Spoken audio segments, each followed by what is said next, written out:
It's a wonderful opportunity on Thursdays, even in this holiday week, to enter the center of the mind of Matthew Archbold. Matt, how are you this morning? I am doing great, gentlemen. How are you guys? Happy New Year. Happy New Year. New Year to you. Boy, you wish it was more difficult to come up with significant things to talk about, but here we go again, right? I mean, we're just getting the new year started, and yeah, lots of violence, lots of big activity happening in our country, and seems to be a plan for more. Yeah, so disturbing. What a terrible way to bring in a new year. And there's a part of it, right? When we see this stuff, it's just not surprising anymore. Isn't that sad and terrible? Yeah. But it really isn't surprising, and you just and you start seeing through the stories too. That makes me bananas as a as a former secular reporter. The media reporting right away, this is not a terror act. Right. Yeah. It's like, what do you know? It was like when Notre Dame Cathedral was on fire, and they were like, "This is not arson." Right. I was like, did somebody run in and look? I mean, Yeah. what are we? But I always feel like we're being managed instead of told the truth, and that drives me crazy. Mm-hmm. I can't stand that. Like the first thing we found out was, it's an American, it's a veteran. As if that was why did we get that piece of information before we got the ISIS flag? Right. Yeah. And, it's just, we're being managed. Instead of being told facts, we're being told the narrative, and that's the story they're hoping is true, but it may or may not be. That is so true.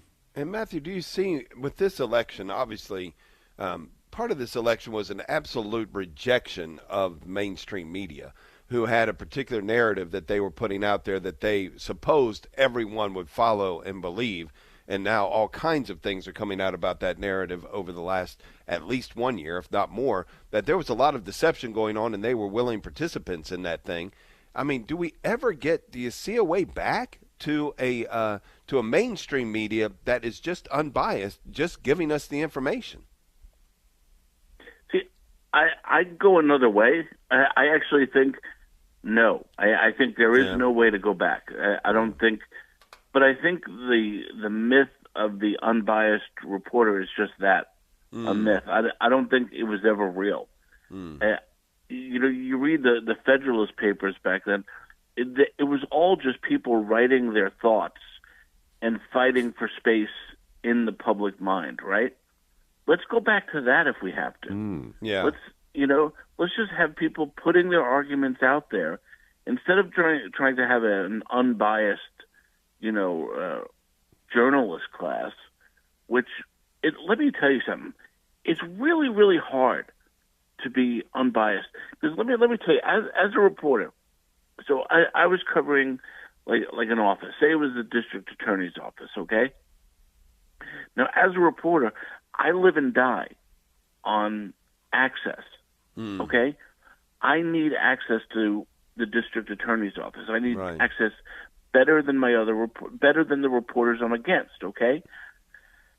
The only way I get that is by writing stuff that they want to put out there. And that's how it works. So when something comes up that is anti-DA, I have a vested interest in not reporting it or reporting it in their favor in order to get access so I can succeed at my job. Wow. I mean, that happens all the time. I was dealing with things like a DA's office. Could you imagine playing that game with the CIA? Right. Where these guys, that's what they do for a living. Or that's the what White they House. Do when they, right, exactly. They spin people and twist the truth on the regular.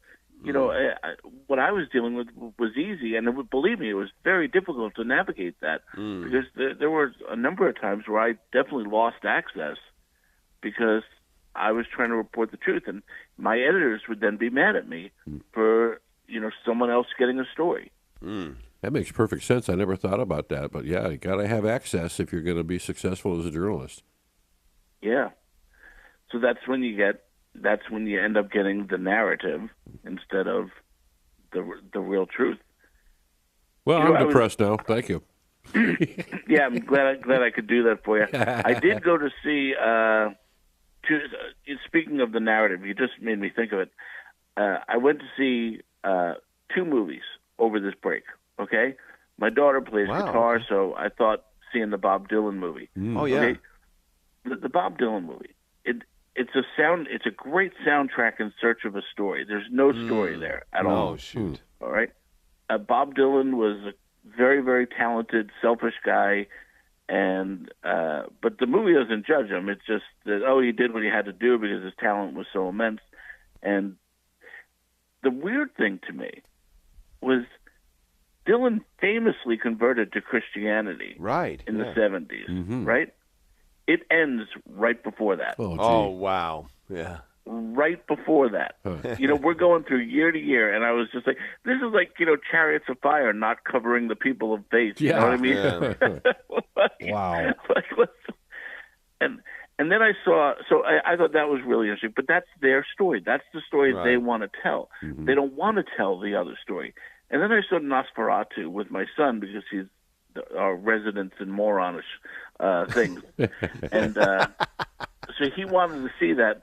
He actually had the gall to say, "Hey, Dad, let's celebrate my report card." And I was like, "What? I saw your report card. I didn't think." What, the fact that you got one? I mean, everyone got one. My name is on it. I had a kid who lived down the street, was always so nervous about his report card that he used to wait for the mailman and take everybody's report card from the mailman. He used to give it to him, and he used to hide it for like a week just to so he wouldn't get in trouble. And then finally he had to go around, put it in everyone's mailbox, and admit what he had done. Yeah. But Nosferatu is amazing. You would think a vampire going after women would be depicted as, this is evil versus good, but it really isn't. The whole movie is about it's scary and it's really well done, but it's not about good and evil. It's about oppression of women and it sort of sees Nosferatu as something that came up because of the way men treat women, and oh my gosh, I couldn't stand it. And I just thought that is the narrative we're being sold. That's why that came up in my head.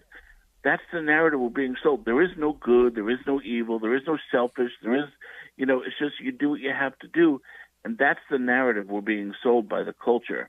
And but we have a different story to sell, and I really do believe our story is going to make people a lot happier in the end. Absolutely. I mean, how does Father Mike Schmidt's Bible in a Year and Catechism in a Year and now Rosary in a Year, how does that become the #1 podcast?